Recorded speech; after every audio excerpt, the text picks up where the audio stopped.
Vincent Ed Albano.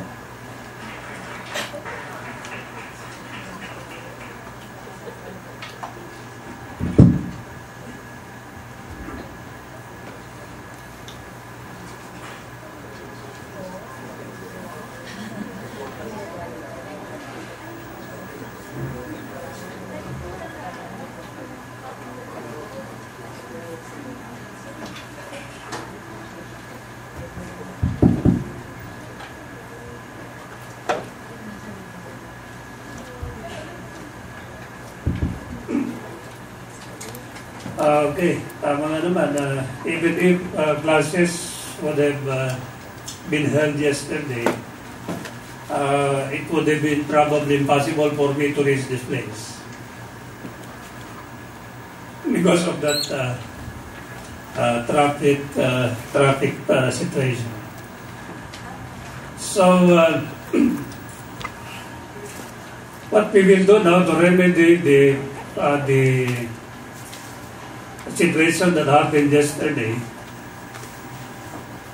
would be to have the class today, then the whole day tomorrow. The whole day tomorrow.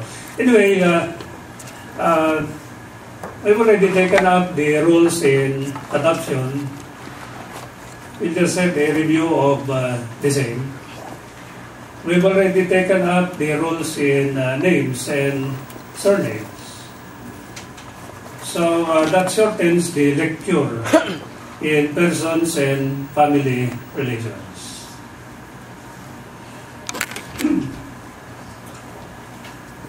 It's not easy to cover up the 4 hours that we lost yesterday. But nakarating ba kayo dito? Siguro yung iba. But if you came from Quezon City, I do not know.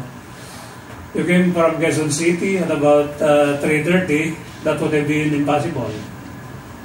That would have been impossible. Because I was just how many kilometers away from San Sebastian? I think that's only about 2.5 kilometers away. 2.5 kilometers away, but I received a message about family relations.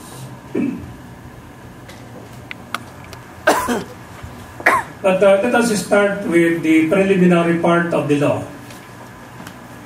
Starting from the first several provisions of the Civil Code, except those that are covered by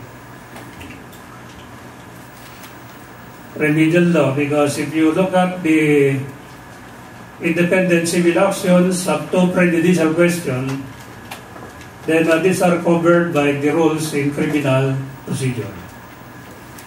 The rules in criminal procedure. So anyway, let's start with the first part, the preliminary part, then probably a little of human relations. Then we will move on to the provisions of the family code. I have never started lecturing in civil law with Article 1 because I do not know how to talk about Article 1. Di ba? What will I say about Article 1?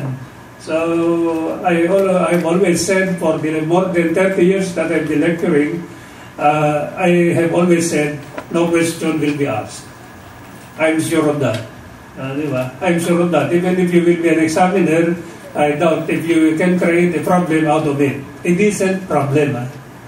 So forget about it. Anyway, you know what is it all about. But let us try to look into Article 2, the Civil Code, preliminary part. When do laws take effect? I still remember that the question was asked one time in the bar examination from Article 2. But what subject? In what subject did I ask the question? It was asked in political law. It was asked in political law. And that was the last question one time. What was the tenor of the question? Here is a member of the Congress consulting you as the legal consultant, attorney, when do laws take effect? I do not know. a new member of the Congress. So what would be your answer to that boss of yours, that member of the Congress? Well, sir, laws shall, just recite the law, laws shall take effect after 15 days following the completion of their publication in the official gazette, but there is an added phrase. Added phrase by Executive Order number 200 of President Cory Aquino, or in a newspaper of general circulation unless it is otherwise provided. So what is the meaning of that? Laws shall take effect after 15 days. What is the meaning of after 15 days? Can it take effect within that 15-day period? Because in computing a period, what is the language of Article 13 of the Civil Code? In computing a period, the first day shall be excluded and the last day shall be included. So there are now two provisions of the law of the Civil Code that we have been taking into consideration.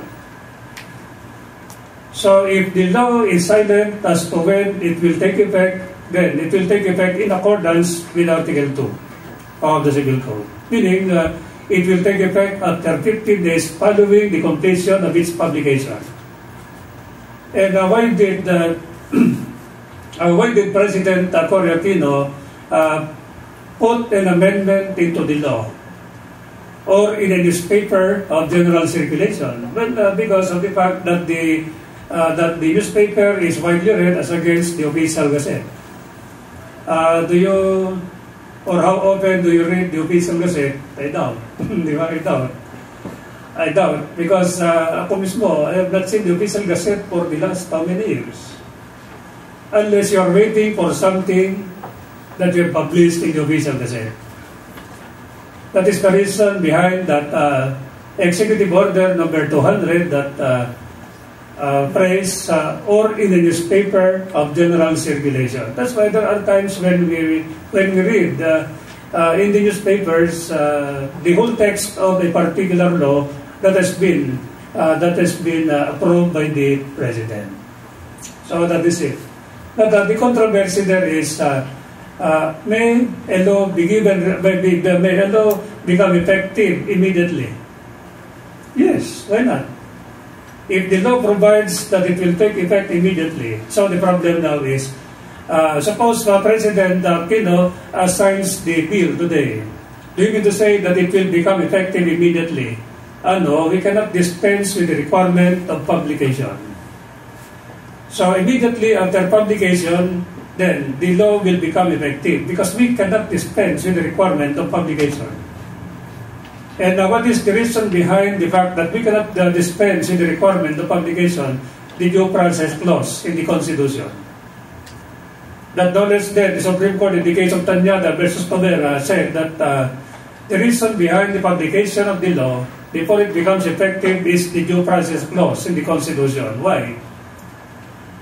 The people should be apprised of the existence of a law before the law becomes effective by way of publication.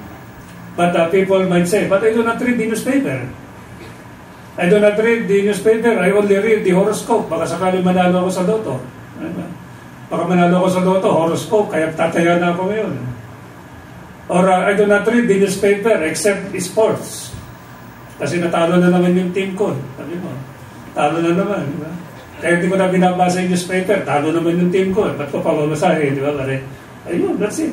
But remember that the moment it is published, regardless of whether the people read it or not, there is presumptive notice of the existence of that law. The contention of the Solicitor General in the case of Tanyada versus Tavera was like this.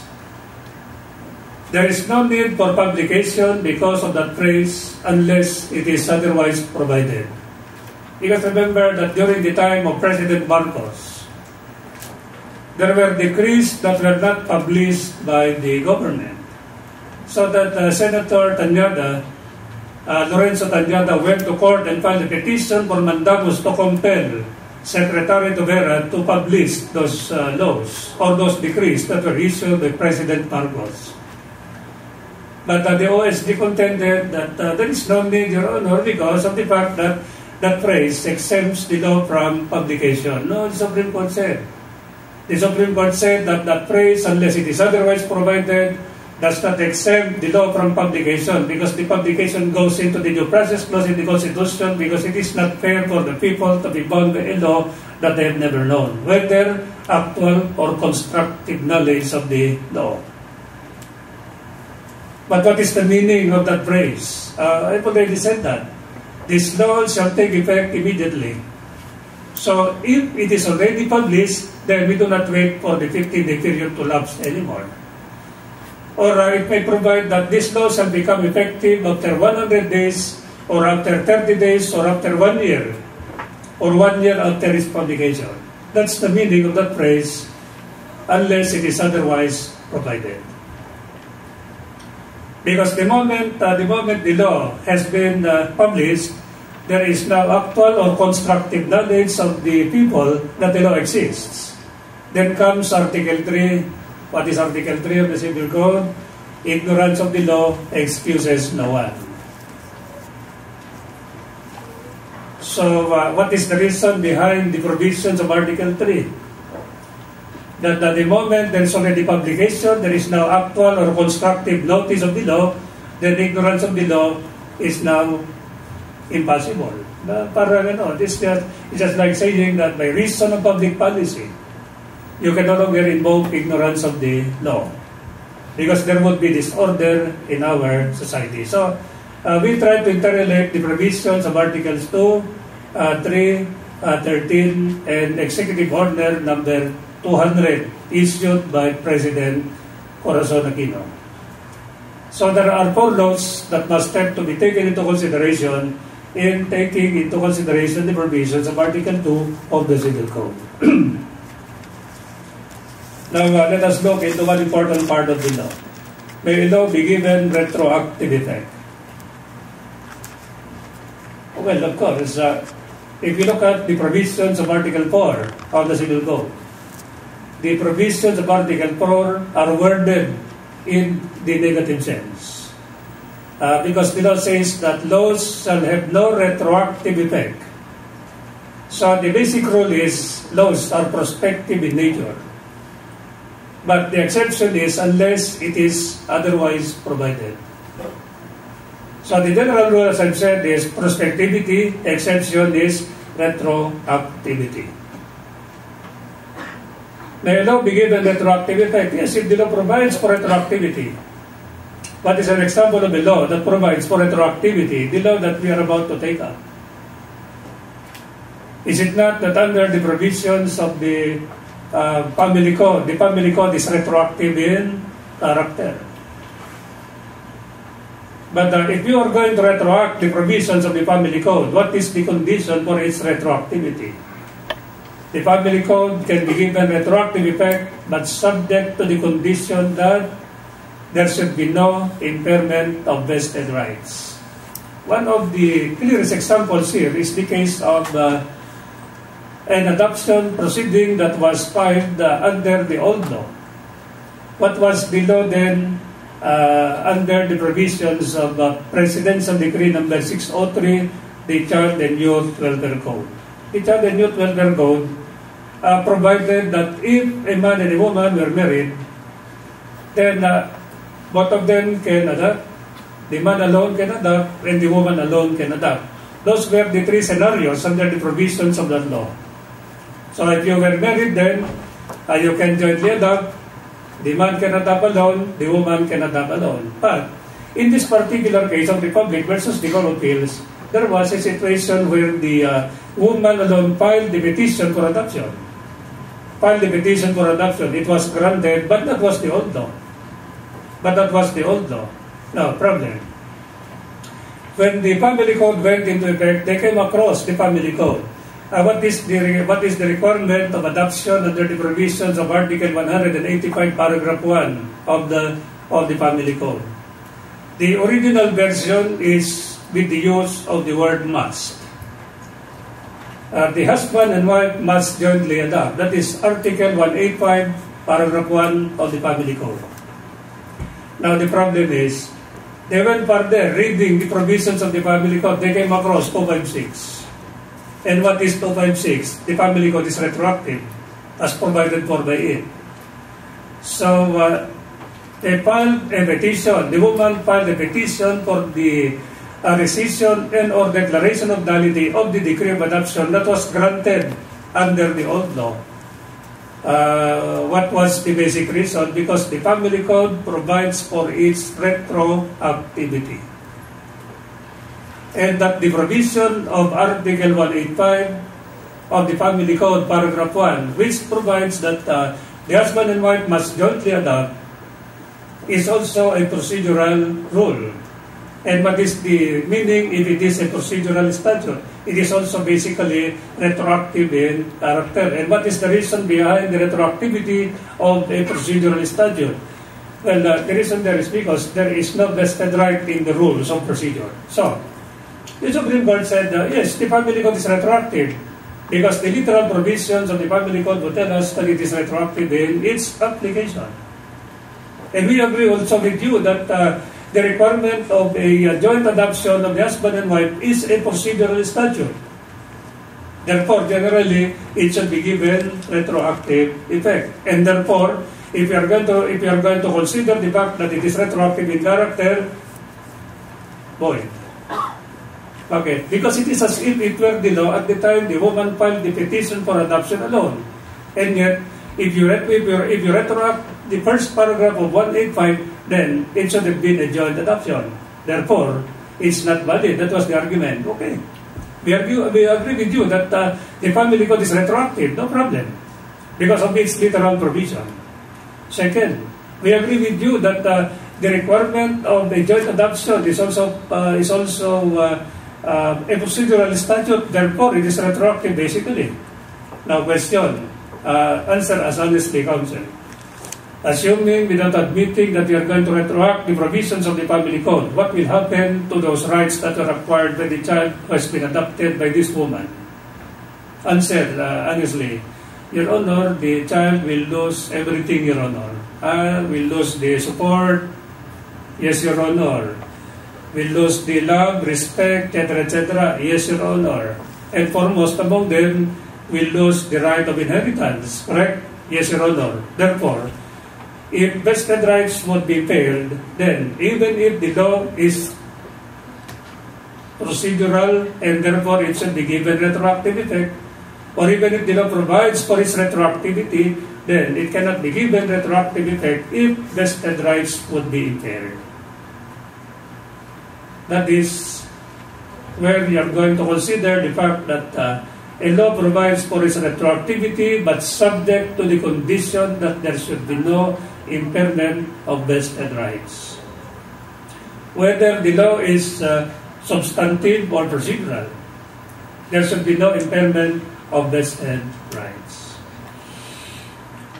Then what about if the law is penal in nature?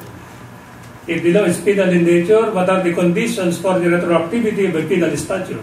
That is good for criminal law. That if the law is penal in nature, it can be given retroactive effect subject to the condition that, number one, it should be favorable to the accused, and the accused must not be a habitual delinquent or a recidivist as defined by the provisions of the penal code. So what is the highest penalty that is imposable by the law today? The highest penalty is life imprisonment or reclusion perpetua. If a crime was committed, the penalty that can be imposed, the highest penalty that can be imposed under the law is reclusion perpetua. Murder, for example. But let us say, for example, that during the trial of this case, Congress will enact that bill that will allow the imposition of the death penalty. Because the death penalty is not impossible today because there is a law prohibiting the imposition of the death penalty. Now, let us say, for example, that the Congress will enact that bill. Then President Aquino will sign that bill. And then it will be published. It will become effective. Then it imposes the death penalty for the crime of murder. Suppose the accused will be convicted. Can the penalty of the death be imposed? Is the law penal? Yes. Is the law, dito pa lang, is the law favorable? No, because it increases the penalty, from that of reclusion perpetua to that of death penalty. Okay. You cannot impose it because of the fact that it is not favorable to the accused. You reverse the situation. Suppose today there is death penalty. Crime of murder or rape committed. Problem, after trial, the evidence shows that he committed the offense, the evidence shows that he should be convicted. But in the meantime, during the trial, Congress changed its mind again. Enacted that bill signed by President Aquino prohibiting again the imposition of the death penalty. But consider the fact that at the time the crime was committed, the penalty of death was imposable. Now, it is no longer impossible because there is a law now that prohibits the penalty of death to be imposed. Can the court impose the death penalty? Is the law penal? Yes. Is it favorable to the accused? Favorable because it lowers the penalty. But subject to another condition. Suppose the penalty has been reduced to only reclusion. Problem is, suppose the accused is a habitual delinquent or a recidivist, because that is one condition. Because the two conditions that, number one, the penalty is going to be impossible if, yan. But the problem is, it is favorable. But suppose the accused is a habitual delinquent or a recidivist, impose the death penalty. Because there is no compliance with the other requirement. That while the law is penal and it is favorable to the accused, however, is a habitual delinquent or a recidivist. Therefore, the two requirements must tend to go together. That the first requirement for that penal law to become retroactive is, number one, it should be favorable and that the accused is not a habitual delinquent or a recidivist. But of course, that is good for criminal law. That's good for criminal law. That's why these are preliminary areas that we have to consider. So these are situations in Article 4. Now, what is this Article 5 all about? If you are going to perform an act, that is contrary to mandatory or prohibitory law, then what is the nature of your act? If your act is contrary to mandatory or prohibitory law, your act is void. But the law is not an absolute rule, because there is an exception to the rule unless the law authorizes its validity. Void, but the law authorizes its validity. What is a good example of this kind of a law that authorizes the validity even if the act is void? May I refer you to the provisions of the Family Code. A and B are married, they have a conjugal property. Can A alone sell, encumber, or mortgage the property without the consent of B? If he does, or if she does, void. But what is the language of that provision of the law in Article 96, absolute community, or 124, in the provisions of Article 124, that is the conjugal partnership? A and B are married, they have a property. Whether absolute or conjugal, can A alone sell the property? The answer is no. And what is the nature of the contract of sale if A alone sells the property without the consent of the spouse? Void. But what is the language of these two provisions of the law? It shall be a continuing offer between the seller and the buyer until after it shall have been accepted by the objecting spouse or it shall have been withdrawn. Okay? Until it shall have been withdrawn. So A sold the property without the consent of the wife. Void? Void. But in the meantime, it is a continuing offer. The problem is, 1 month after the execution of the deed of absolute sale by A, without the consent of B, B executed a special power of attorney authorizing A to sell the property, or to mortgage the property, or to encumber the property. What is the effect of the subsequent execution of that special power of attorney? Remember the case of Flores versus Lido is a new one. that is equivalent to the acceptance of that contract of sale until after it's been accepted by the objecting spouse. So the spouse, the B, might say, "No, you cannot sell the property without my consent. I will sell it." He sold it. But in the meantime, Madam B executed a special power of attorney. "I hereby authorize my spouse to sell or to encumber or to mortgage this property of ours, covered by TCT number 1. The Supreme Court said in the case of Flores versus Lindo that the subsequent execution of that special power of attorney is the equivalent of consent. That is equivalent to ratification. So you might say, how can you ratify a void contract? Correct. You cannot ratify a void contract, but the law authorizes its validity. The law itself authorizes the validity of the contract even if it is void. If ever there is acceptance or subsequent acceptance of that act that was void from the very beginning. That is Article 5 in relation to 96 and 124 of the Family Code. Article 5 of the Civil Code in relation to 96 and 124, and that is the case of Flores versus Lindo. That's the case of Flores versus Lindo. Can you waive your rights? But of course, rights may be waived unless the waiver is contrary to law, public order, public policy, morals, good customs. Can you waive your future inheritance? No, because that is contrary to law. 905 of the Civil Code tells us that you cannot renounce or waive a future inheritance. What is the reason for that? Because that is a mere inchoate right. Can you waive future support? You cannot, because these are things that are contrary to law. So, rights may be waived unless the waiver is contrary to law, public order, public policy, morals, or good customs. You will recall one of the oldest decisions of Supreme Court on waiver of rights is the case of Cui versus Arellano University. At least you're familiar with that. I said one of the oldest because if you look at the name of that young man, Emeterio Cui, he has already retired from the Court of Appeals long ago.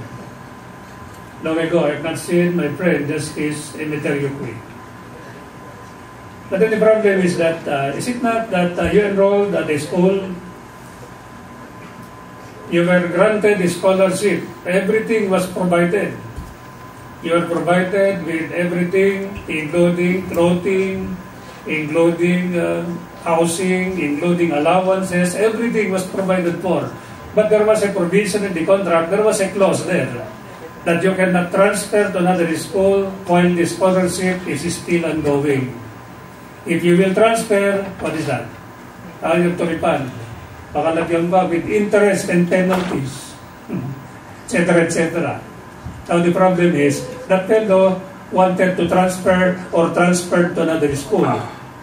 But of course, the school would not want to issue the, number one, honorable, baka dishonorable dismissal ibibigay sa iyo. Di ba? Or second, they will not give you the transcript ang kailangan mo doon pag lumipat ka. Honorable dismissal, no. You have to refund first all these things that you have enjoyed out of your scholarship, and that resulted in a litigation. What's the ruling of Supreme Court? That agreement that if ever you would transfer to another school is contrary to public policy, because the public policy that is sought to be preserved when you grant the scholarship is you try to develop the youth. You try to entice them to strive for more. Parang ganun eh. But in doing it, that is, your contract is already intended for money-making purposes. It's not only contrary to public policy, but it's even contrary to morals. So can you waive that kind of right of yours to transfer to another school You cannot transfer to another school, sabi niya, unless you refund everything that you've enjoyed. Supreme Court said no, that is contrary to morals and public policy. So rights can be waived unless the waiver is contrary to law, public order, public policy, morals, or good customs.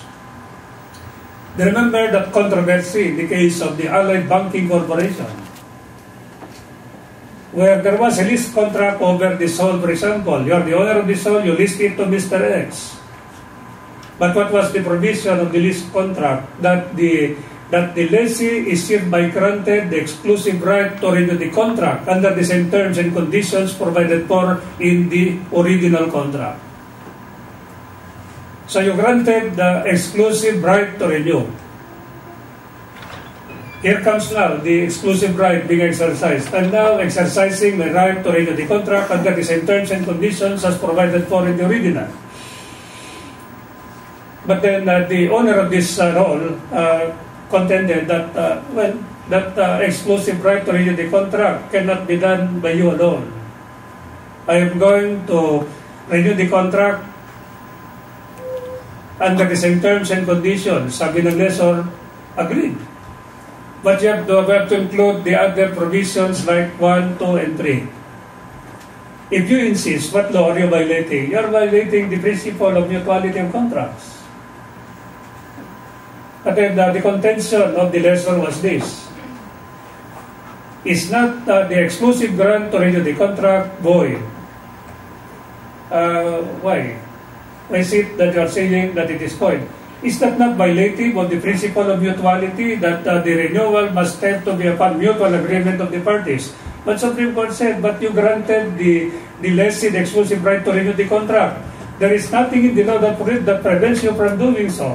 There is nothing in the law that prevents you from divesting yourself of certain rights for as long as the divestment is not contrary to law. Supreme Court said there is nothing contrary to law, public order, public policy, morals, or good customs. Because you can divest your right, you can divest yourself of certain rights, the Supreme Court said.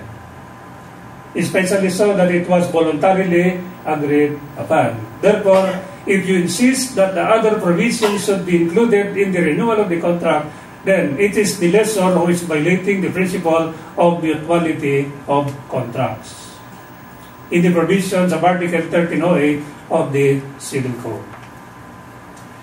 I would say that 7, your repeal of laws, there is nothing much to talk about there. What is the effect of the repeal of the law? For example, here's a criminal statute. It was violated, but in the meantime, the law was repealed. What happens to the law? The law does not exist anymore. Then what will happen to the criminal case that is pending? If the law has been repealed, then there is no more law.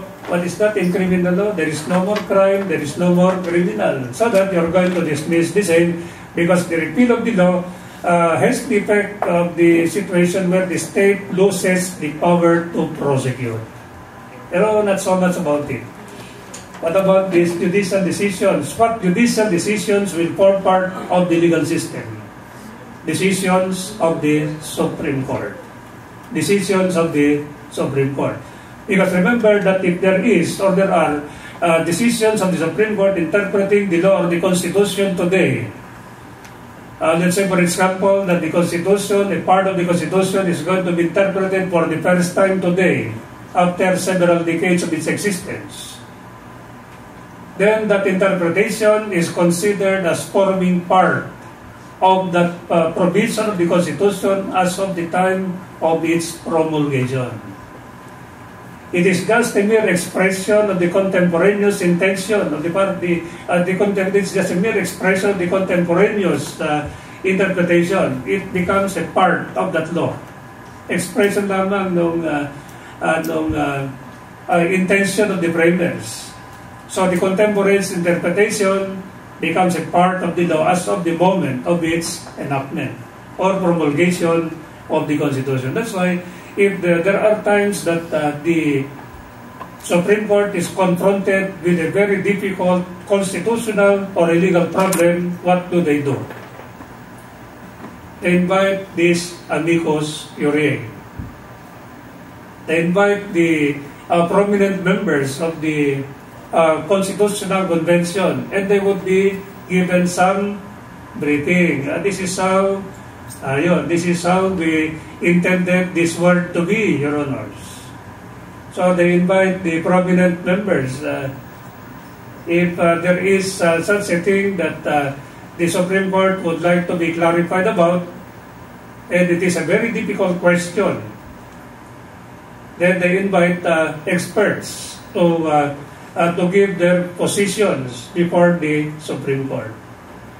We have heard of Tolentino, we have heard of Salonga, we have heard of Davide, some members of the Constitutional Convention to clarify that this is the meaning of this word, diba? Or this is the meaning of that phrase in the provisions of the Constitution.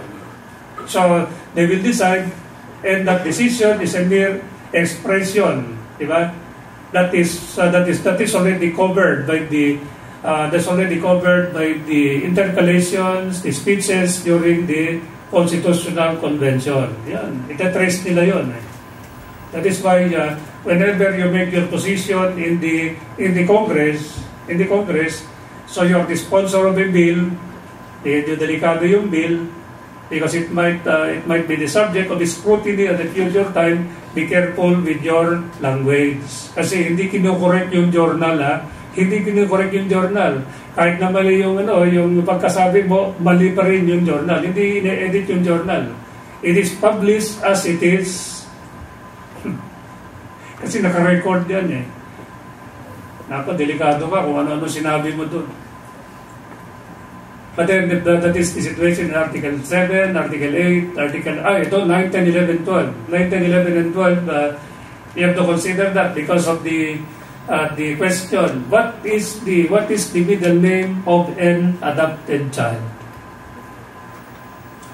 Is there a law on middle name? We have said that before. Remember the case of Nati Garcia, where that person was adopted by the father. Here is A, here is B, without the benefit of marriage, they live together as husband and wife, and a child was born. The man adopted the child. But when the court granted the petition for adoption, there was no middle name. So there was a clarification. Maybe had a clarification of the judgment, Your Honor, or the decree of adoption, Your Honor. What do you want? Sabi ni adopter, may I ask, Your Honor, what is the middle name of the adopted child? So the court asked the question, is there a law on middle name? Mr. Prosecutor, Mr. OSD, the OSD said none. The court said none. The Supreme Court said none. There is no law on middle name. But why is it that we are carrying a middle name? Why is it that you are carrying a middle name? You are a legitimate child, you are carrying a middle name. Since there is not a middle name, why is it that you are carrying a middle name? Yun. Remember the case of Nati Garcia Astorga, where the Supreme Court said that the reason why you are carrying a middle name is because of the customs and the traditions of the Filipinos. While there is no law on middle name, customs and traditions, however, would tell us that Filipinos, legitimate children of Filipinos, carry this middle name. And whose middle name, and what is the name that you are carrying as a middle name? The surname of your biological mother. So that the Supreme Court said that if that child is going to be adopted, then that child will carry the surname of the biological mother as the middle name. So, Nati Astorga Garcia. Diba ganyan? Garcia, for example. Then what is the middle name of what is the surname of the mother? For example, it's Astorga. It's Astorga. So, if the adopter is a certain Garcia, then middle name is the surname of the mother. And what is the reason for that? Because there is no law that prohibits the use of the middle name. Because of customs and traditions. Customs which are not contrary to law, public order, public policy, or morals.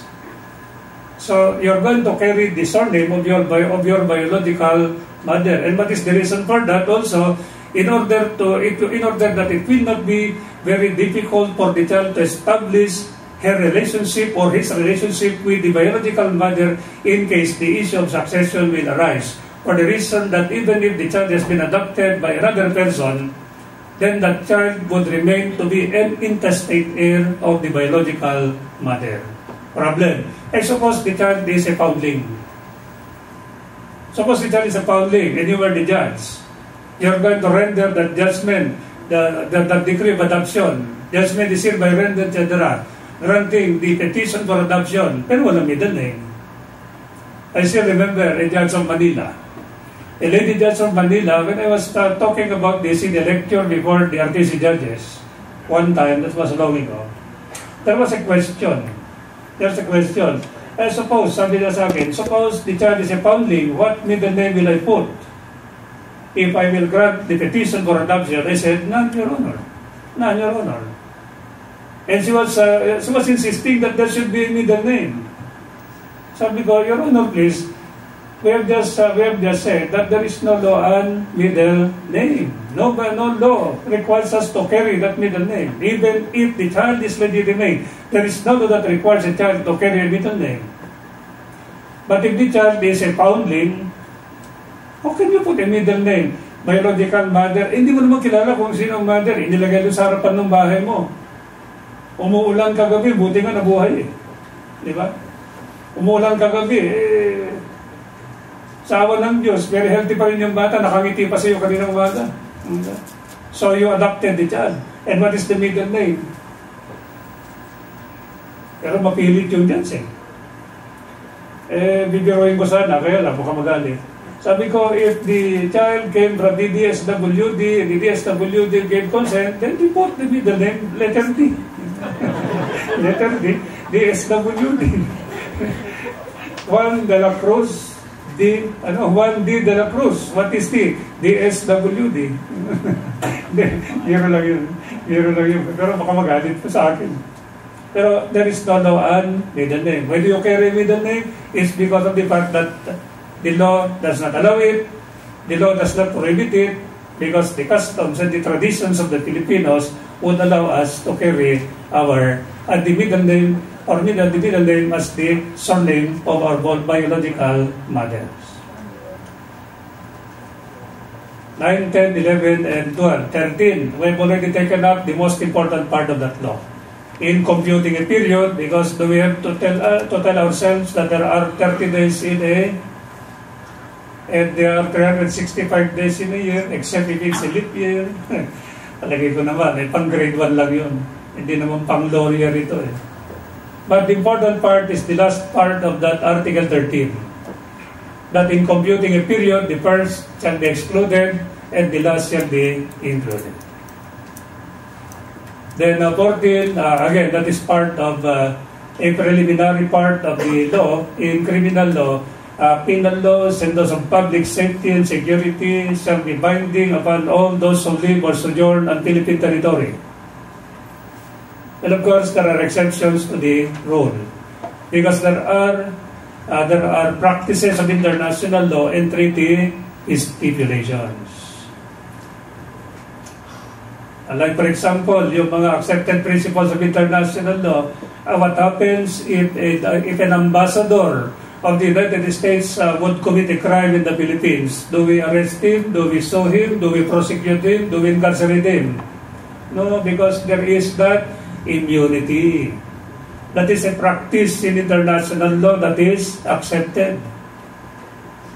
That is accepted. So what do we do with that ambassador who commits a crime in the Philippines? We send him out because he is what is the word in international law? Because he is a persona non grata.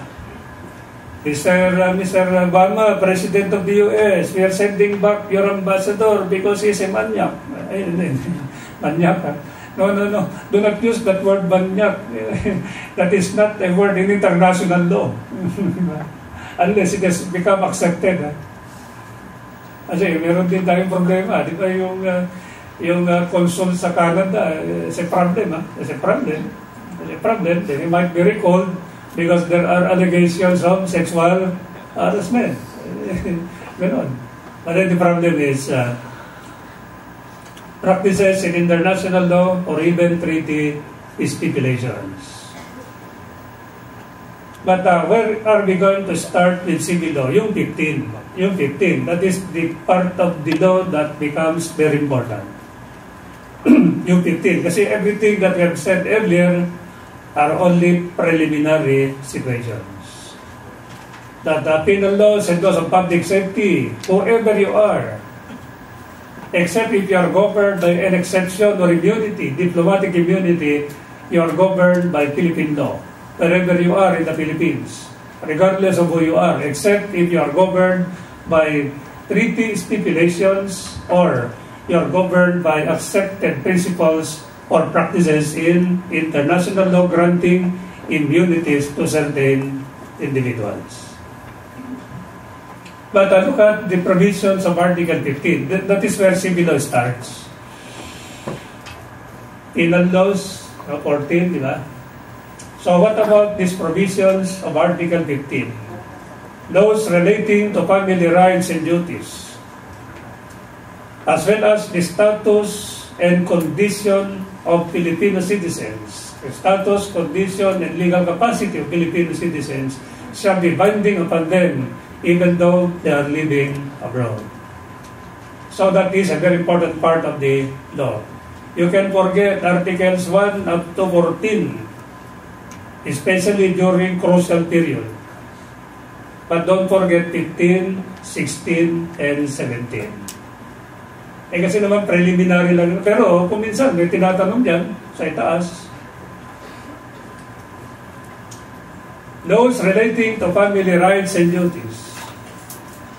What are basically your rights and obligations to one another if you were married? If you try to recall the provisions of Article 68 of the Family Code, that alone gives you 6 duties to one another if you are married. Does it mean that these duties are also applicable even if you are living abroad? Except for one. Except for one, of course. You are duty bound to live together. Nandun ka sa Amerika, ano gagawin mo? Exception 1. Because you want to look for a greener pasture for your family. Then you look for a job, etc. But do you mean to tell us that after landing in America, you forget about your duties to one another as husband and wife? May dala-dala kang civil code at saka family code. When you reach America, pababa pa lang, pagka-touchdown doon sa LA or somewhere, pwede na mag-text kay, kay Mrs. Sabi mo, now that I'm in America, I do not love you anymore. O lang yan. Sa Tom na nag-text naman. Kala ko may dala kang civil code. Yes, meron. Can you text back the text of the provisions of Article 15 of the Civil Code and 68 of the Family Code? Kinopya mo, you see? How true is your text message? Nagbibiro lang. Nagbibiro lang. Nagbibiro lang. Pero the problem is, laws relating to family rights and duties, as well as your status, condition, and legal capacity, shall be binding upon you even though you are living abroad. So your duty to love one another, to help one another, to support one another, observing mutual respect and fidelity, all these duties are binding upon you even though you are living abroad. You are living abroad, etc. So what was your status when you left the country? What was your legal capacity when you left the country? A and B are married. Then both of them are Filipinos, but A went to America and divorced the woman, or divorced the husband, or the wife as the case maybe, or divorced the other spouse. Now, is there such thing as a divorce in the Philippines between or among Filipinos? None. So, if the question arises, can Mr. or Madam spouses being divorced get married, or can both of them get married to other partners? They cannot, because even if the divorce decree was obtained abroad, in accordance with the laws therein and valid as such, that is not valid in the Philippines. So you cannot contract a subsequent marriage wherever you are, because your status, your legal capacity as a Filipino citizen shall be binding upon you even though you are living abroad. Even though you are living abroad. So, if for example, there is that marriage between A and B, but let us say, for example, it is a void marriage, then A fell in love with C because they saw each other somewhere in the United States. Ikaw ba yung nakikita ko lagi dun sa bayan natin? Oo, ako nga eh. Ba't di mo ako kilala? You fell in love with her. You got married. But you have a marriage valid or void in the Philippines. Lagay natin sa void. Lagay natin void. So you got married in the United States, but you are still Filipino citizens. Is that a valid marriage? Void.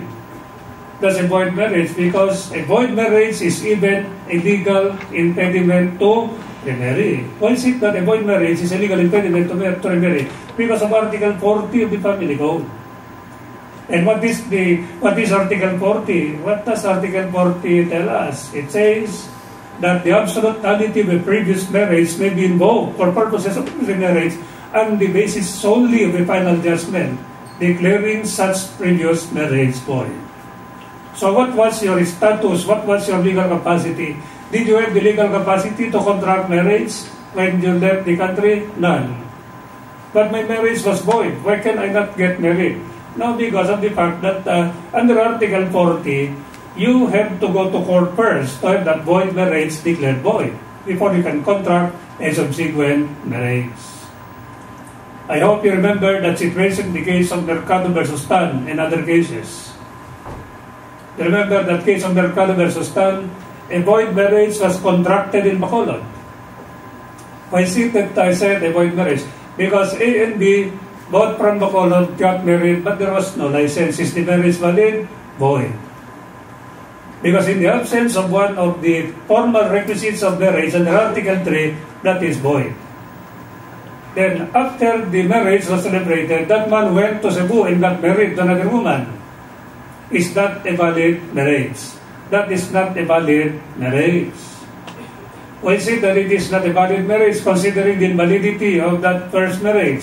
Because of Article 40, that before Mr. A contracted that subsequent marriage, he should have gone to court to have that void marriage declared void. What is the reason for that? Because a void marriage is even a legal impediment to remarry. Please do not stop, do not end the answer there. Please lang, ituloy mo. What is the legal basis for that? What is the legal basis for you to say that a void marriage is a legal impediment to remarry? Because of Article 40. The reason for this is because under the law, the absolute nullity of a previous marriage may be invoked for purposes of remarriage on the basis only of the final judgment declaring such previous marriage void. In this case, the marriage of A and B was a void marriage. But before Mr. A can get married, he should have gone to court to have that void marriage declared void. Because of that provision of the law. And they said in the case of Mercado versus Tan, that you cannot determine for yourself, that the parties in that void marriage cannot determine for themselves the validity of their marriage. Otherwise, it would be easy for them to escape scot-free from liability. Yun ang complete situation. That is the complete situation. Now the problem is, but it was celebrated abroad. It was celebrated abroad.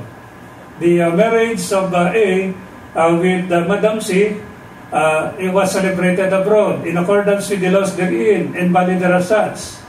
Is it not that it is also valid pursuant to the provisions of the first paragraph of Article 26? Well, the first part of Article 26 tells us that it is valid, except as provided for by the provisions of Article 35, Paragraph 4 of the Family Code.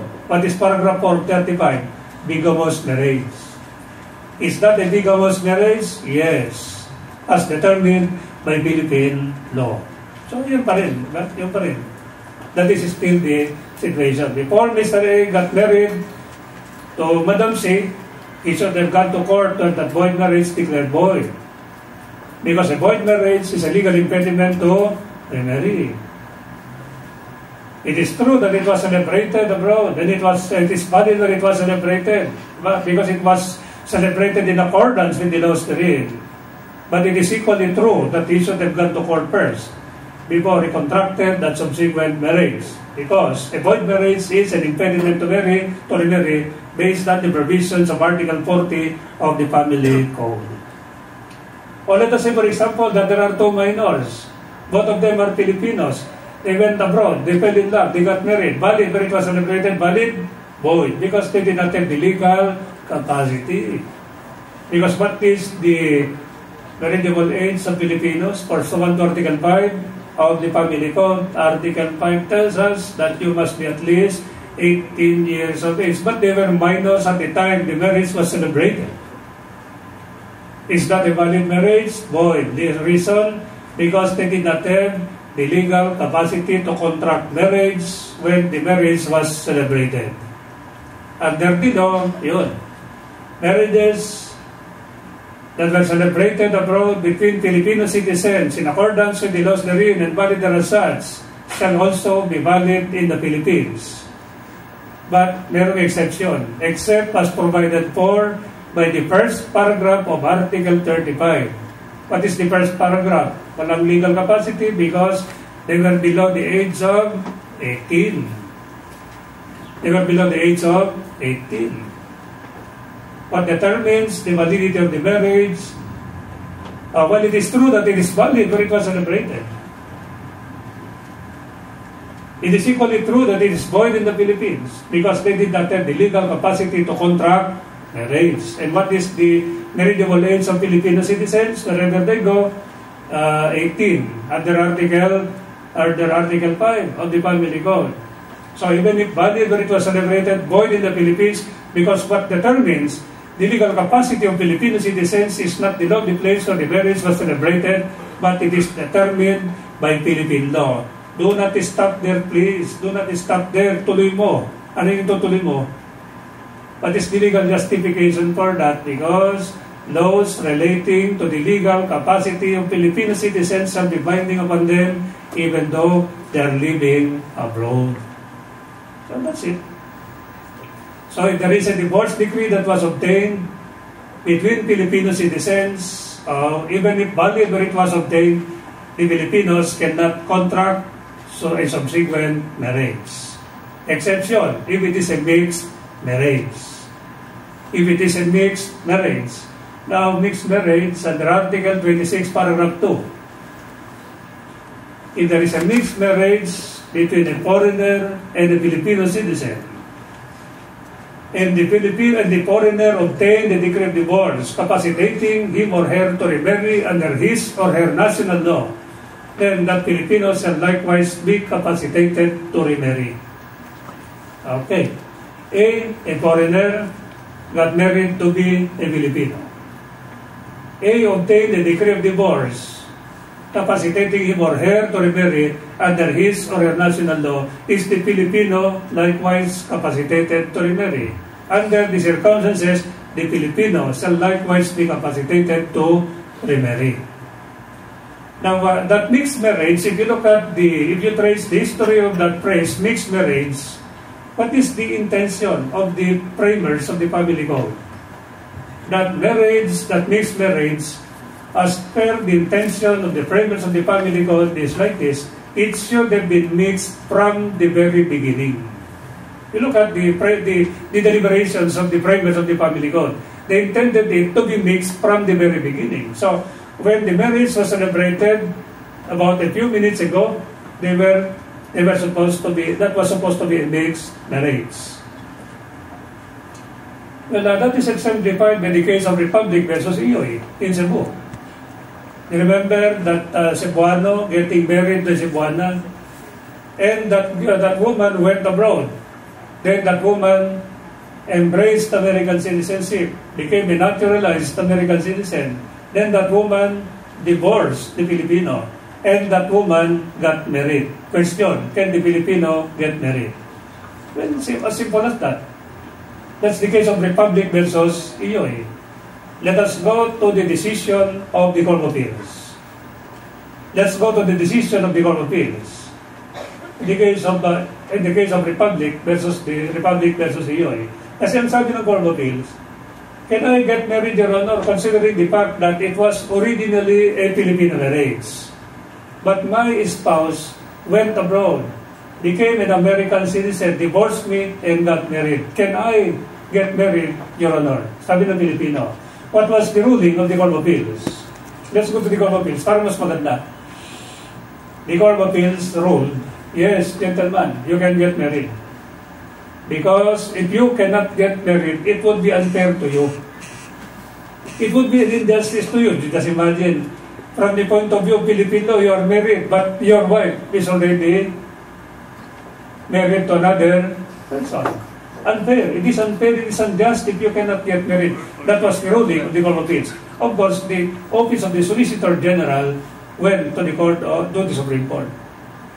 Your Honor, please, is it not that the intention of the premise of the family code is like this, that the marriage must have been mixed from the very beginning?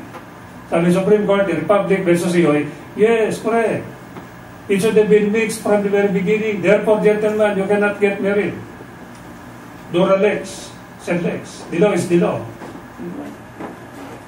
But don't you realize that in the case of Republic versus Orbisido, they changed their mind within a span of exactly 14 days. Exactly 14 days.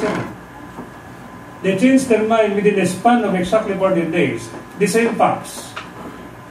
Both of them were Filipinos from Zamboanga. The woman again went to the States, became an American, divorced the spouse, the Filipino, and got married. Petition for declaratory relief was filed by the man. Can I get married under this pax, Your Honor? Anong pax ulit? Filipinos got married, A and B. The woman went to the United States, became a naturalized Filipino, then divorced the husband, then got married. Petition for declaratory relief, Your Honor, can I get married? What was the ruling again of the Archdiocese of Zamboanga? Yes, adopting the decision of the Court of Appeals that it would not be fair, it would not be just if you cannot get married, considering that your spouse is already married to another man. Unfair and unjust. Ano sabi ng Supreme Court in the case of the Republic versus EU? No. Because the marriage should have been mixed from the very beginning. But don't you realize that within a span of exactly 14 days, the Supreme Court changed its mind. Supreme Court said, yes, gentlemen, you can get married. Ano ang reason nila? The ruling of the Court of Appeals, which they overturned in Republic versus Iyoy, was exactly the same justification that they used for this man to get married. Because if you cannot get married, gentlemen, in that declaratory relief case, then it is unfair, it is unjust. Ayun. Where they reversed the Court of Appeals in Republic versus Iyoy, what they reversed was the one that they used as a justification in Republic versus Orbisido to justify that this man can get married.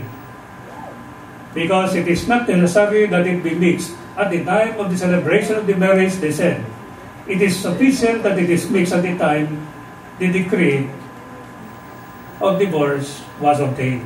So in this case, the woman, Filipino, the woman became an American, the woman divorced the husband at the time of the decree of divorce was, at the time the decree of divorce was obtained, that woman was already a foreigner. Supreme Court said, you cannot contract a subsequent marriage. Because it would be unfair and unjust if you cannot contract a subsequent marriage. They even had to resort to rules of the statutory construction. Ano ba sabi nila doon? That the law must not be interpreted according to the letters that kill it, but the law must tend to be interpreted according to the spirit that gives it life. This is the one that gives life to the law. the decision of the Supreme Court in the case of Republic versus Orbicid is the one that is giving life to the law. But the problem is, suppose the law of the foreigner, assuming that it is a mixed marriage, suppose the law of the foreigner says that even if you obtain a decree of divorce against that Filipino spouse or any spouse for that matter, under your law, you cannot contract a subsequent marriage. Can that Filipino now contract a subsequent marriage? Corpus versus Santo Tomas gives us the answer. Because in that case of Corpus versus Santo Tomas, they said that if ever there is a decree of divorce obtained by the foreigner, but the law of the foreigner does not capacitate the foreigner to remarry, then the Filipino cannot also be capacitated to remarry. What is the reason for that? Because of that phrase in Article 26, Paragraph 2. If there is a mixed marriage where the foreigner obtains a decree of divorce capacitating him or her to remarry under his or her national law, dapat wala yung phrase na yun eh. Dapat wala yung phrase na yun. That should be the subject of a repealing law. So, but the problem now, as the law stands today, it says capacitating him or her to remarry under his or her national law, the Filipinos shall likewise be capacitated to remarry. So what controls the capacity of the Filipino to remarry in case a divorce decree is obtained by the foreigner is the law of the foreigner, allowing him to marry all over again.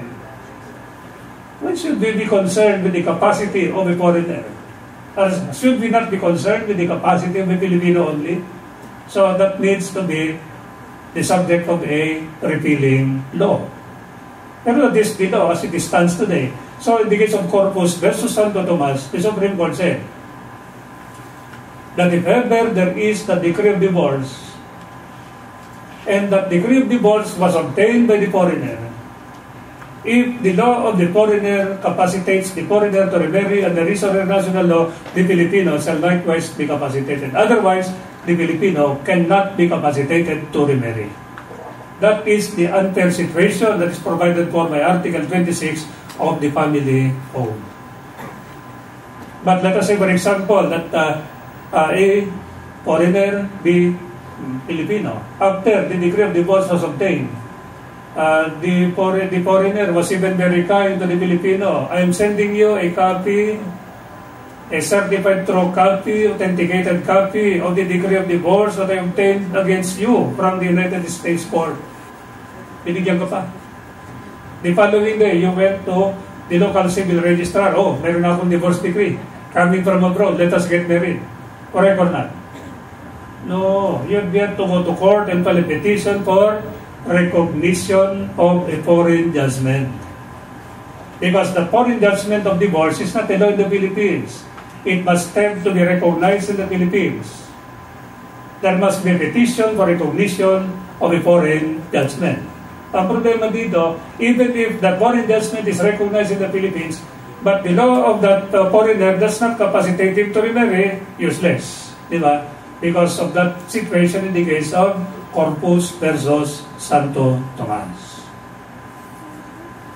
So we have already taken into consideration the provision of the law in relation to the provisions of Article 15 of this Civil Code. When we reach that portion, we will try to consider that in passing all over again. So, Article 15 in relation to the other parts of the law.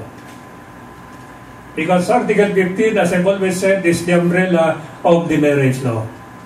That is always your last recourse. Article 15 is always your last recourse. Now, what about this provision of Article 16? First paragraph, what is the first paragraph? Where is the property located? What law governs it? Under the principle of lex recite, where the property is located, then the law of the place where it is located shall govern the said property under the principle of lex recite. Then what about the second paragraph? Ito yung second paragraph ang medyo importante. That is the one that's important.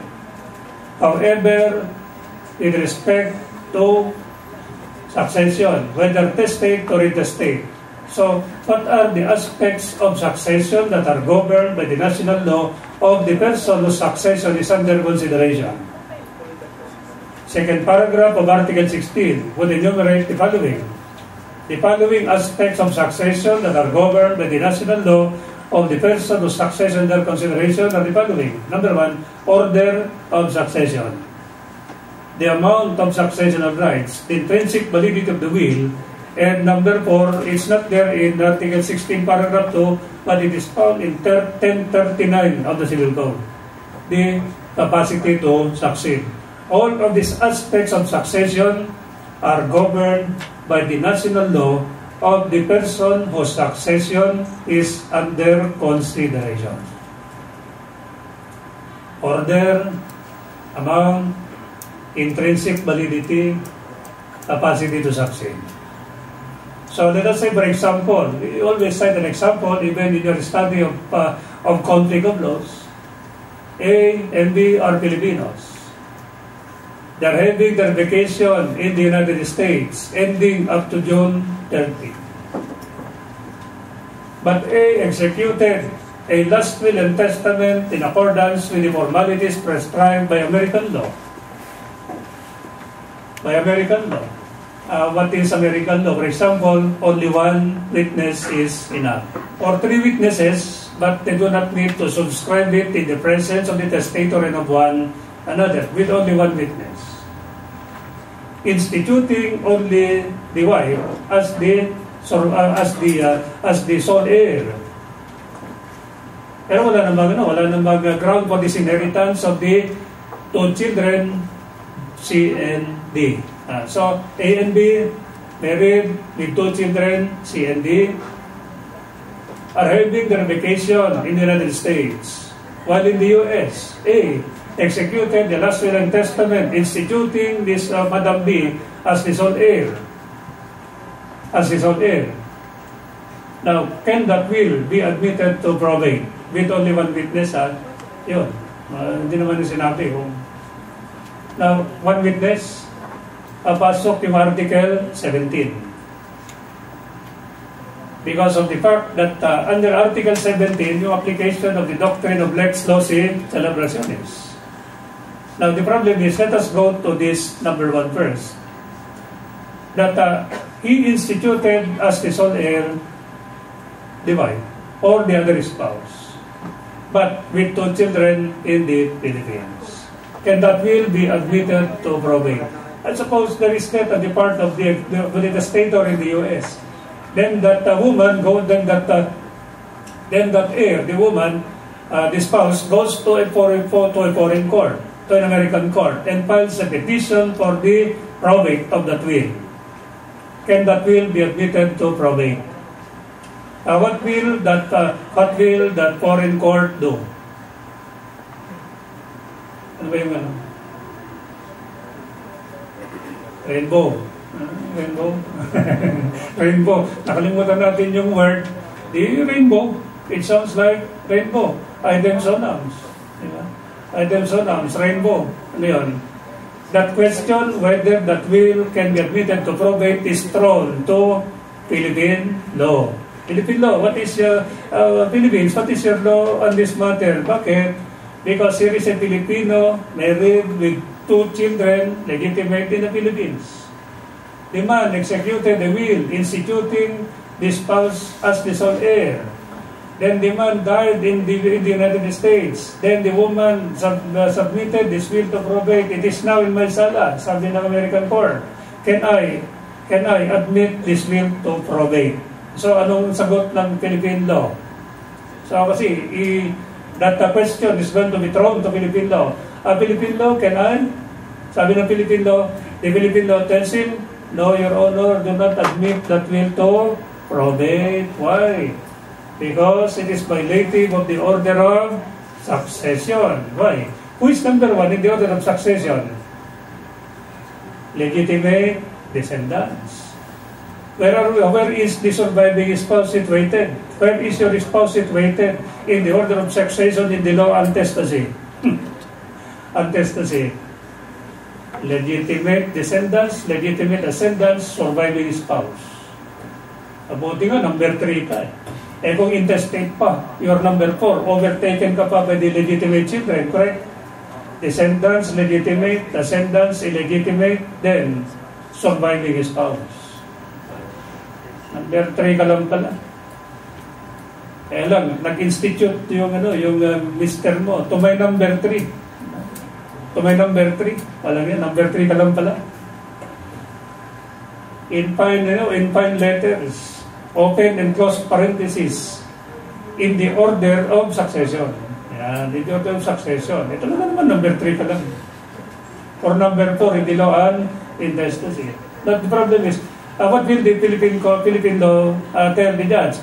No, Your Honor, do not admit that will to probate because it is violative of the order of succession. It is violative of the amount of successional rights because who gets more? Illegitimate children. Ayun. There are 2 children, but there is no ground for this inheritance. What is the meaning of that? That is going into the intrinsic validity of the will because of 854 of the Civil Code. 854 means preterition. Wala namang ground for this inheritance.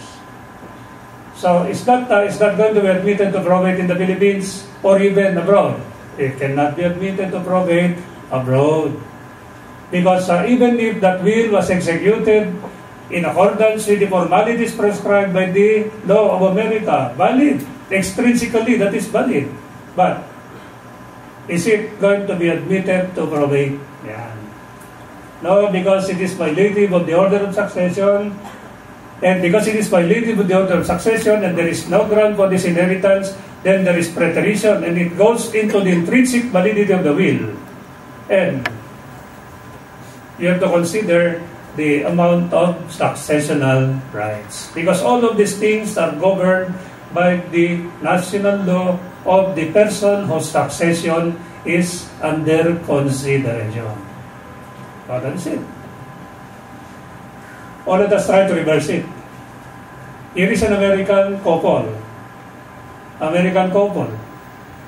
They have children in America. They have properties in America. Before Mr. A died, he executed a will in accordance with the formalities prescribed by Philippine law or by American law. Problem, he instituted only the wife or the other spouse, as the case may be, then died. Then that American citizen, the sole heir, submits that will to probate in America, in the Philippines. What will the Philippine court also do? American law, what is your law there on succession? Bakit? Because there's an American here, married with 2 children in California. Before dying, executed the will, instituted as his sole heir, the wife, and he died, then it is now submitted to probate. It is in my sala. Can I admit this will to probate? Ang gagawin? By the principle of Renbois. Yan, ititira yung, what is your law there? Theoretically. Yan, what is your law there, sir? The law in America is that an American citizen can even institute his dog as the sole heir. As the sole heir. Walang system of legitim. There are no compulsory heirs here. Anybody can inherit from that person. Will you now admit that will to probate? Because of the fact that what law governs is the law or the national law of the person whose succession is under consideration. Under the national law theory. Under the national law theory, then apply the national law of the person whose succession is under consideration. But then the problem is if you cannot apply the law, the national law, because there are 2 national laws, what will happen? The domiciliary law theory will come into the succor to the national law theory. That's the situation in Article 16 of the Civil Code. So let us try to look into some cases. Llorente versus the Home Appeals, Kita versus Dandan. Remember the case of Llorente versus the Court of Appeals. Llorente from, the case of Llorente from Camarines Sur. From Camarines Sur. There is a man, a woman, they're married. But then the problem was that the man went to the United States, became a member of the U.S. Armed Forces, sending allowance to the woman, etc. But he wanted to surprise the wife. Went back to Camarines Sur to surprise the wife, unannounced vacation. Kasi dumating yung kanilang US Navy ito eh.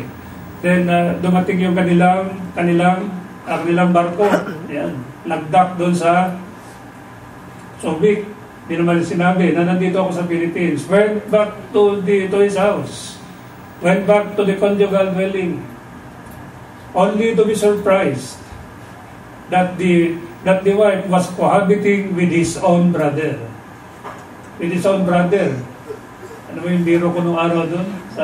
Sa Naga.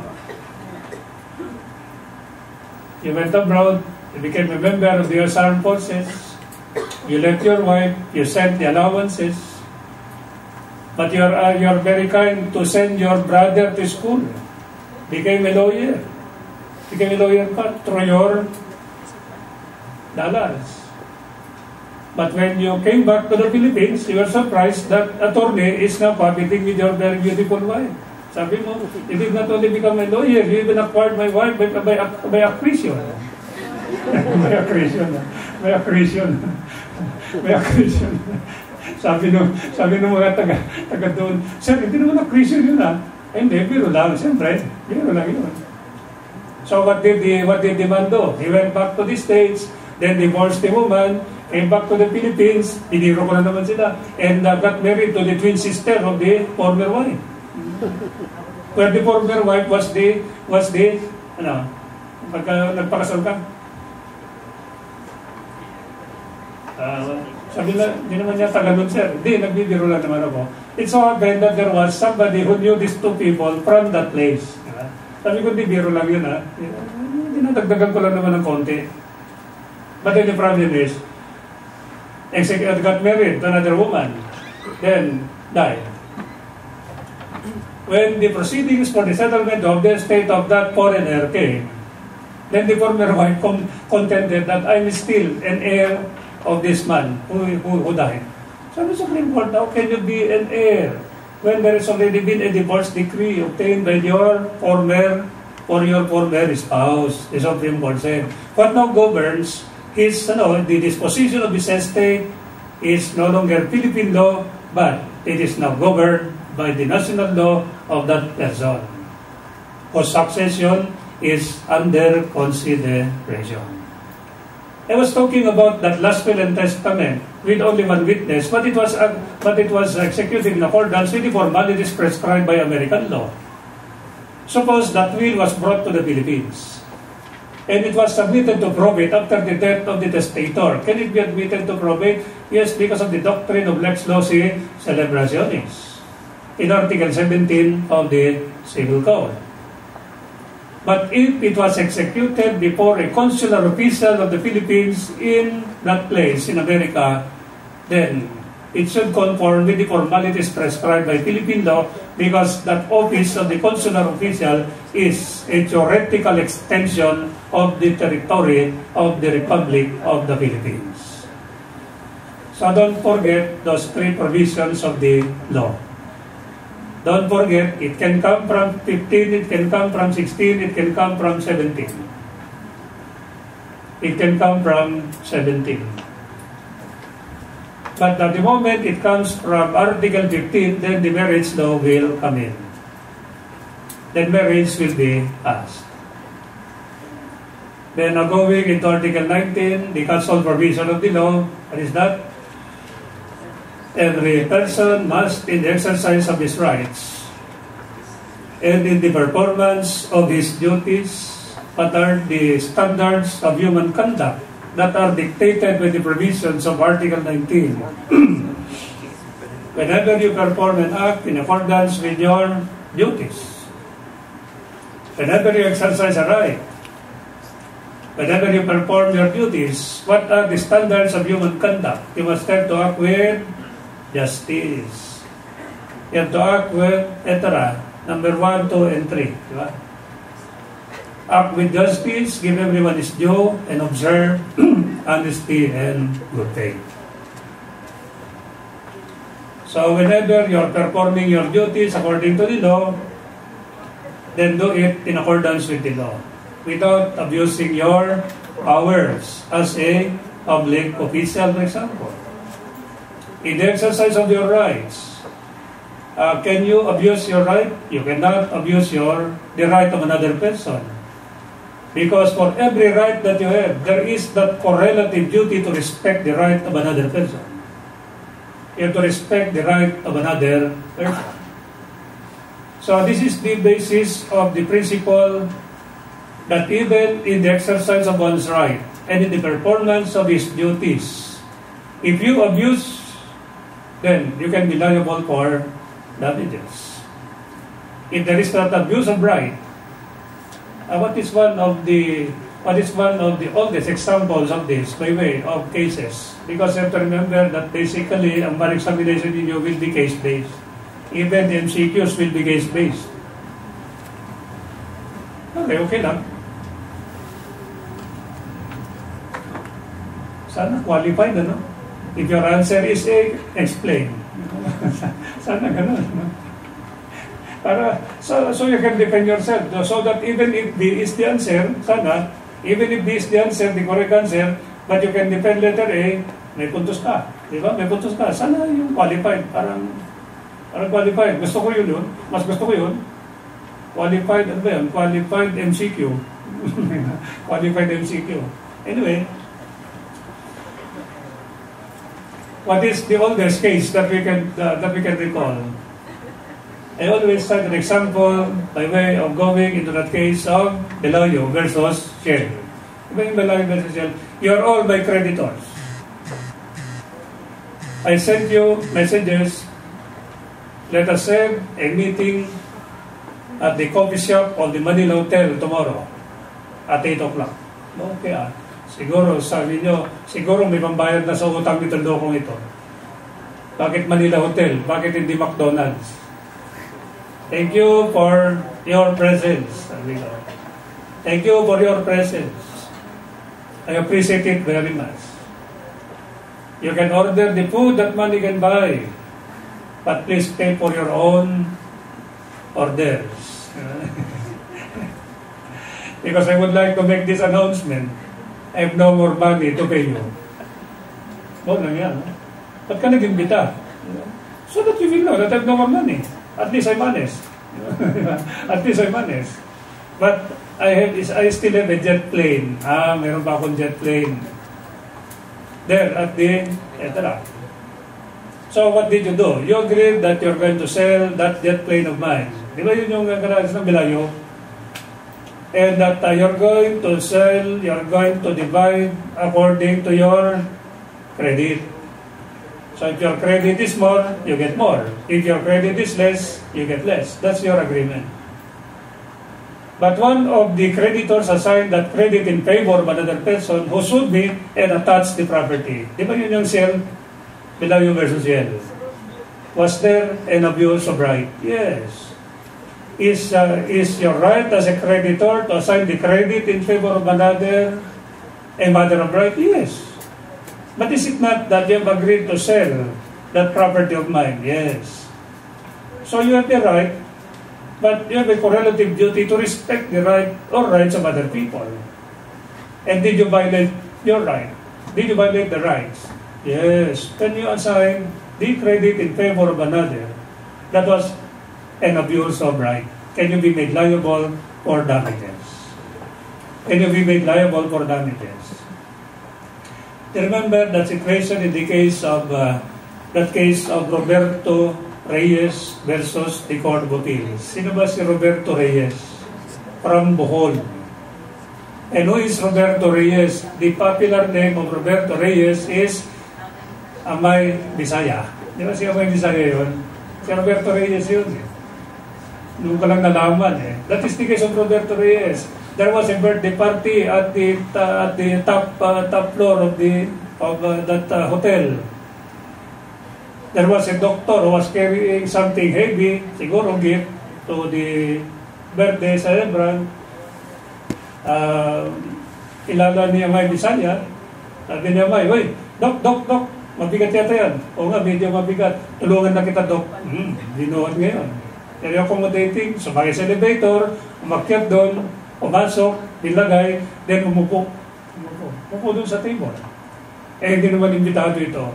Sabi nito, coordinator ng birthday party, Amay, di ka nang imbitado dito, nakakaya, malis ka. Hindi, imbitado ako ni Doc. Sabi ni Doc, hindi imbitado yan. Binuhat lang yung gate. Hindi ninay ko pa. Hindi imbitado, hindi inimbita yan. Binuhat lang yung gate. Pero may nakakaya. May nakaupo dyan. Hindi. Dito ako. Sabi na May. Sige, pagkakain mo Pagkakain mo, malis ka na May Now, problem is, because of that, May Bisaya went to court. And when they complained for damages, there was an abuse of right.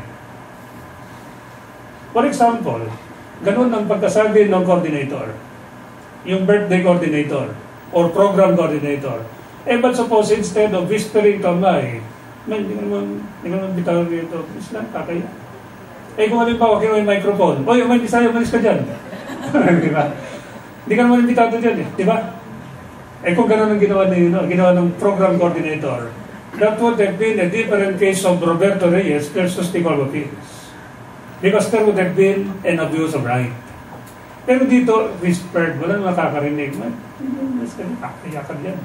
Kilala ka pa naman. Diba? O kaya nila mo siya sa isang corner. Ano iya dito? Hindi, makikikain ako wala akong pambayad Hindi. Tigiro lang yun. But suppose that woman took the microphone and announced to the public that we have an invited visitor here. There is a, what do you call that? Gate crusher. In the name of, the popular name of, etc. That complaint for damages would have been a good case for damages.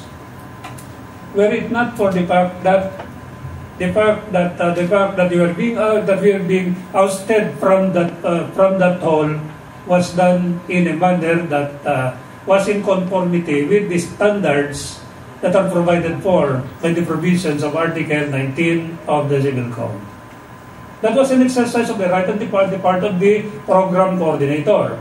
But was it done properly and politely? Ayun. It would have been impolite if this fellow got the microphone and announced that there was a gate crusher in the name of so-and-so. So was there an abuse of right? There was no abuse of right in that case of Reyes versus the Court of Appeals. So abuse of right. Then consider Article 20.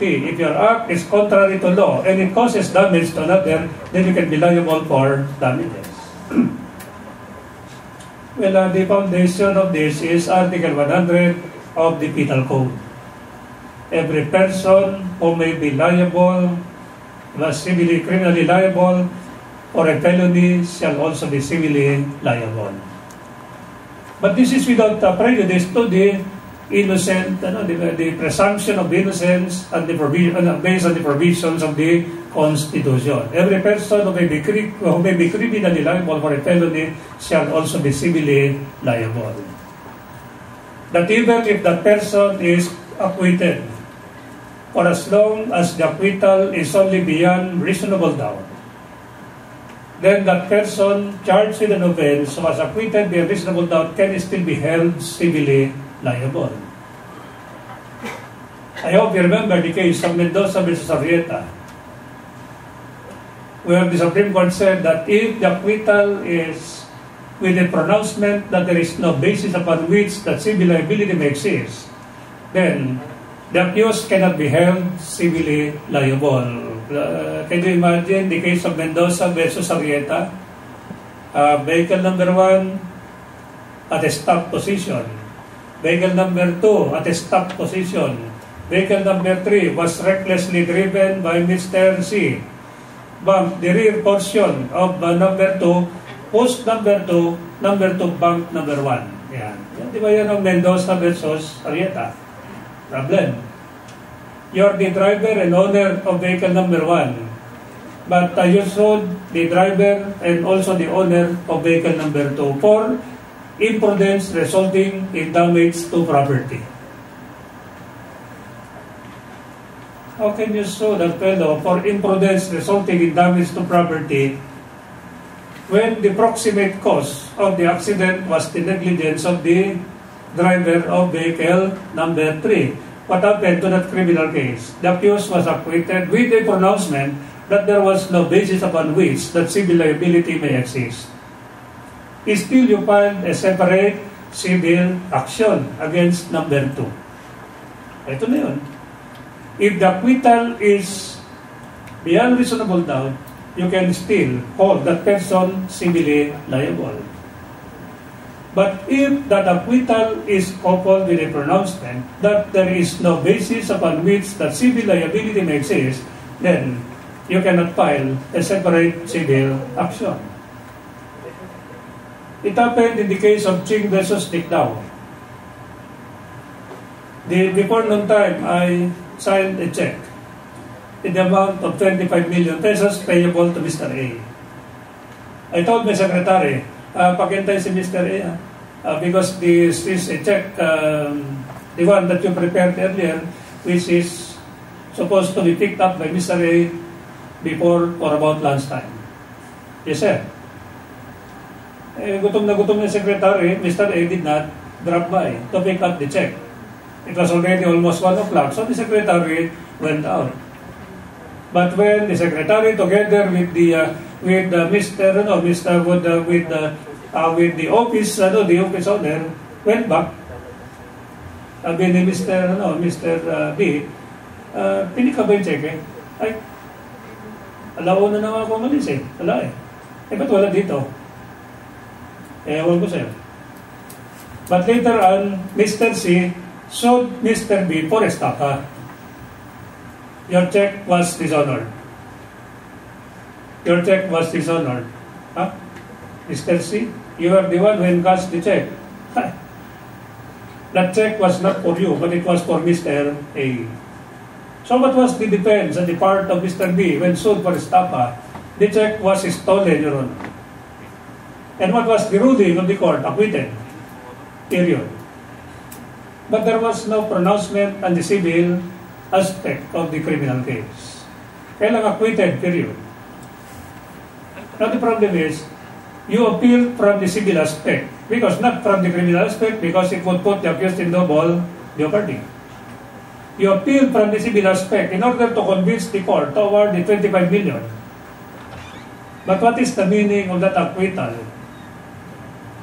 The Supreme Court said that the accused was able to prove that the check was stolen. So there was no contractual relationship between Mr. B and Mr. C. So that there would be no basis upon which the civil liability may exist. The Supreme Court said that pronouncement of acquittal is similar to the case of the pronouncement of the accused in the acquittal of that accused in the case of Mendoza versus Arrieta. There is no basis upon which that civil liability may exist. So every person will be criminally liable for a felony shall also be civilly liable, even in case of acquittal. Remember the case of Padilla versus Divaba Pills, a case that happened in Camarines Norte. Somewhere there in Panganiban in Camarines Norte, there was that mayor. Somewhere there was an ordinance authorizing the mayor and other officials of the local government unit to demolish those stalls that were illegally constructed at the public market by ordinance. Ordinance authorizing the mayor and the local officials to demolish those stalls that were illegally constructed at the public market. Led by Mayor Padilla of Panganiban in Camarines Norte, there was demolition of those stalls that were illegally constructed. They were charged with that offense of malicious mischief. After trial was conducted, convicted by the RTC. Appeal to the RTC, convicted. Appeal to the Court of Appeals, convicted. But when that case reached the Supreme Court asked the question, how can you charge these people and convict them for the crime of malicious mischief when there is an ordinance authorizing them to demolish? Mas grabe yung hindi sila nag-demolish. You're giving undue advantage to those people. Di ba part of corrupt practice yan under the provisions of the anti-graft law? That would have been worse. But the Supreme Court asked the question, how can you convict them? How can you charge them? How can you convict them for the crime of malicious mischief when they were authorized under the law?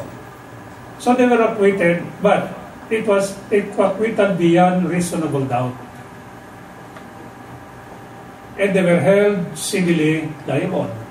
So, if it is based on reasonable doubt, your acquittal is based beyond reasonable doubt, Mr. Accused, you can still be held civilly liable.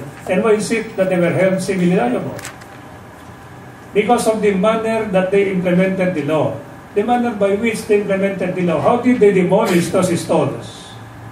Now, if you were the mayor, if you were the local officials, and you're going to demolish those stalls, wala silang magagawa eh.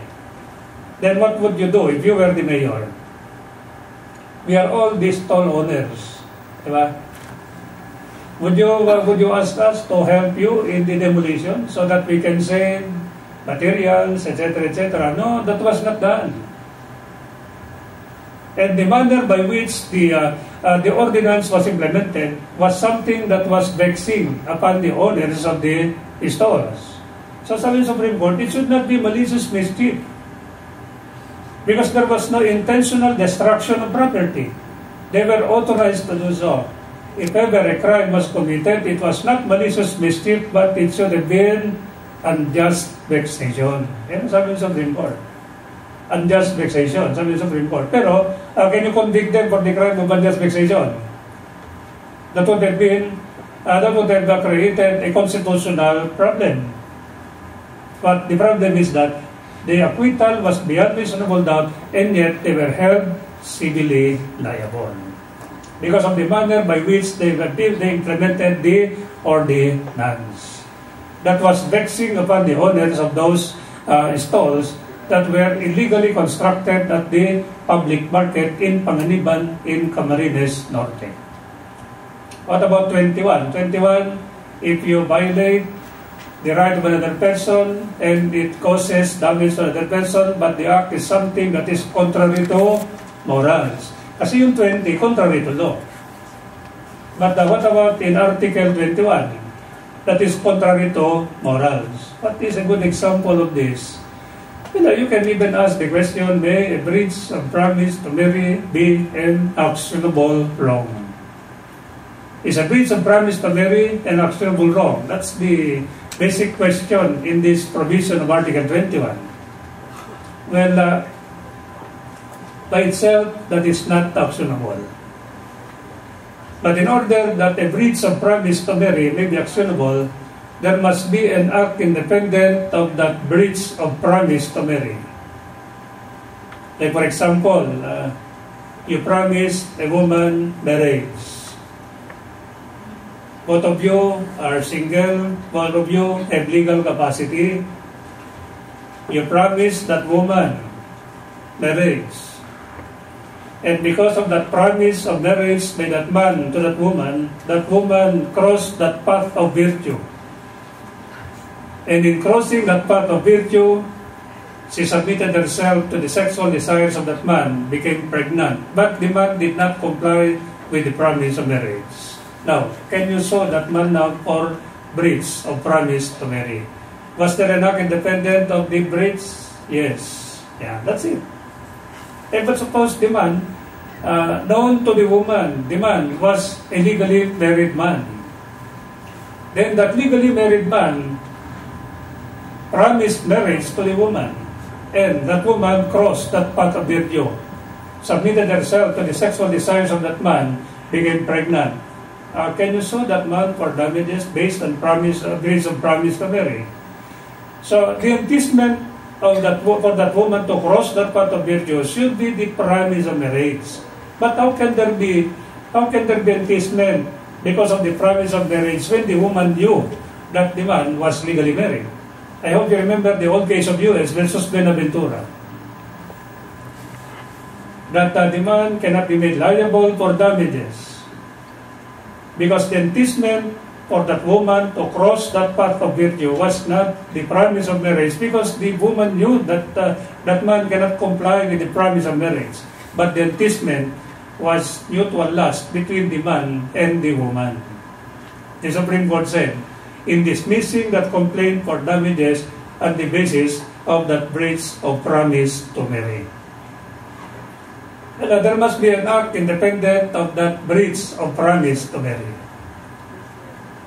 Well, I was involved in a situation where there could have been it could have been a good case for a breach of promise to marry. I was then a judge, MTC judge.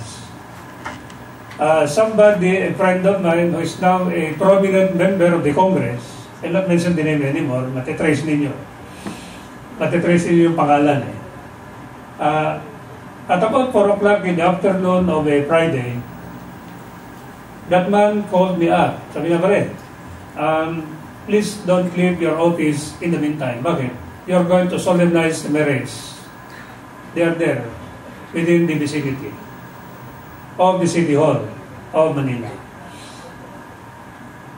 So, a few minutes thereafter, somebody knocked at my chamber. So, I opened the chamber. And sabi ko, kilala ko naman. Naging mayor of a major city in the South. Diba yun? Naging mayor of that, yung kasama. And that fellow was getting there. Oh, bakit? Sabi ba? Hindi, may kakasabi ka pare. Tinawag ni pare mo. Ganun ba? Okay, no problem. Pero sabi ko, tika na, ba't kayo nagmamadali? Well, because when they came to my chamber, nakaprepare na yung marriage contract eh. Ako ang pipirma talaga. Ako yung nilagay eh. Prepare na eh. Sabi ko, wala akong magagawa. So, by virtue, the powers vested in me. Pero sabi ko, bakit kayo nagmamadali? Ganito kasi ako. Alam mo, itong girl na ito, dati silang, pero naghiwalay. Then the girl is getting married on Sunday to this man, to another man. But last week, they met each other. Nagkita silang dalawa. Ay, siyempre naman, wala namang masamang pinagsamahan. Sabi nito, I still love you. I still love you also. I want to marry you. Sabi nito, nagdrama, yes, I will marry you. Nakalimutan tuloy yung isa. That was a Friday. And this woman was getting married to another man on a Sunday. Kasi wala na. Diba? Sabi ko, nato, breach of promise to marry, actionable wrong ito. Delicate ito because everything has been prepared. All the ninongs and the ninangs have already been invited. Everything has been prepared. Oo naman. One day away from the marriage, Saturday na lang ang pagitan.